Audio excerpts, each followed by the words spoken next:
Hey, hello there. This is Natural Fitness Lifestyle. So, today I want to talk about the topic of core muscles. Core muscles again, and the relationship of the core muscles with the muscles of the inner thigh, muscles of the groin. So, let's just say that you have something called transverse abdominals. The transverse abdominals, you could look at it like a belt. It wraps around your abdominals. No, it wraps underneath your abdominals. It wraps around your spine. The transverse abdominals wraps around your spine from the front all the way to the back. It's like your natural weightlifting belt.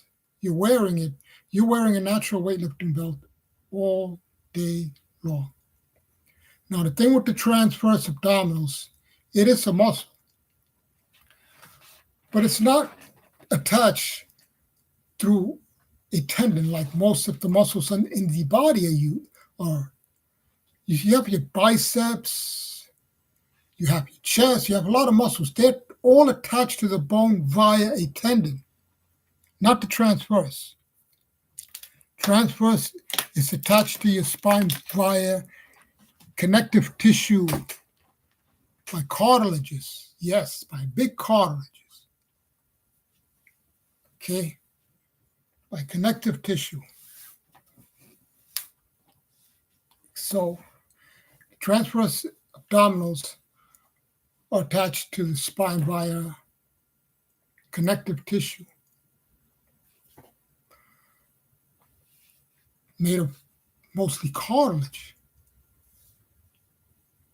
Now, the problem with that is that if you tear those cartilages, the cartilage has very little blood supply, very little blood supply, right? So you don't want, hey, how you doing? Hey, hooray for Dennis Laird and Dennis Laird.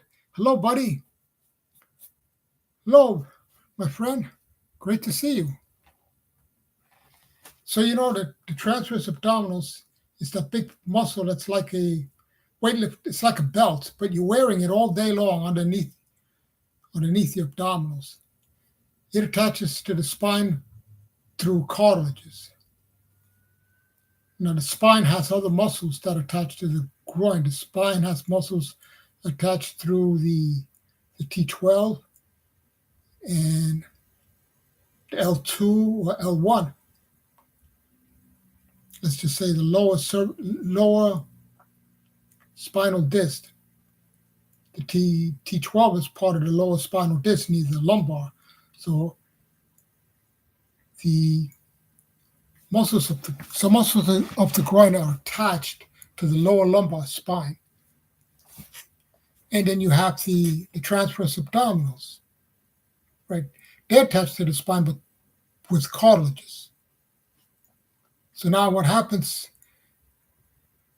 in this situation, that when you tighten your transverse abdominals, you're protecting and tightening your spine, your lumbar spine, which is a good thing. The lumbar spine, in turn, is attached to the groin muscles.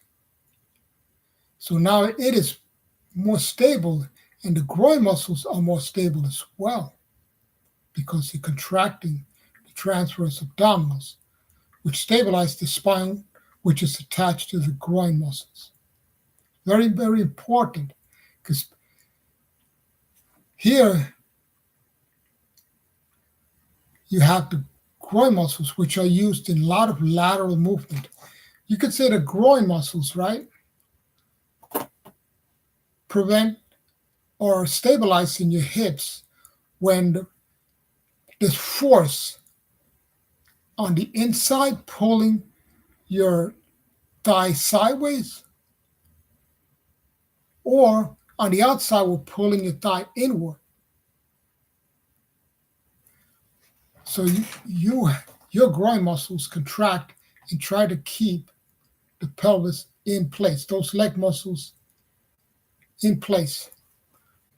Now, They also, the spine also has, the hips, not the spine, also has the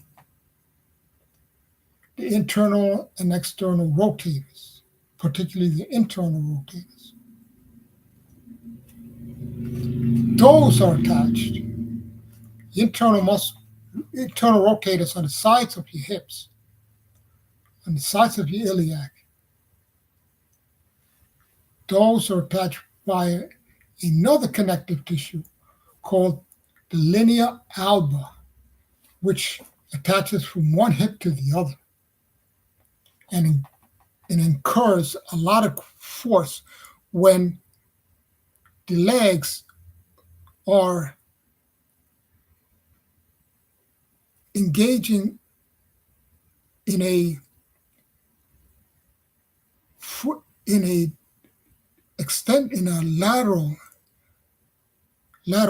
would call abduction. So in other words, when the hips have to pull out, lift the leg out, or when the hips are trying to prevent the body from moving sideways, your internal hip rotators have to be strong, but they're attached to that connective tissue that runs from one hip to the other, right? It's attached from one hip to the other, but it crosses the belly button where the core muscles all join together. So now if the core muscles